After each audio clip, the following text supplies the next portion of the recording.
కొండ జిల్లా నగరికల్లో మాజీ ఎమ్మెల్యే చిరుమూర్తి లింగయ్య సమావేశం నిర్వహించారు. కాంగ్రెస్ బీజేపీ నేతలు కుమ్మక్కై కేటీఆర్పై కుట్రలు చేస్తున్నారంటూ చెప్పుకొచ్చారు. కాంగ్రెస్ బీజేపీలు ఒక్కటే రాష్ట్రంలో బీఆర్ఎస్ పార్టీపై కక్ష సాధింపు చర్యలకు పాల్పడుతున్నారన్నారు.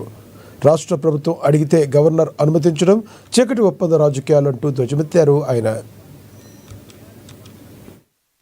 కాంగ్రెస్ ఏందో వాళ్ళ తెల్లాతేటం అయిపోయింది. అంటే ఇలా చీకటి ఒప్పందాలతోటి ఈ రాష్ట్రానికి రావాల్సిన నిధులు తీసుకొచ్చే పరిస్థితి లేదు, రాష్ట్రం బాగు కోసం ఆలోచించే పరిస్థితి లేదు, రైతుల గురించి ఆలోచించే పరిస్థితి లేదు, ఏమైనా రాజకీయం కోసం ఆలోచిస్తున్నారు రెండు పార్టీలు.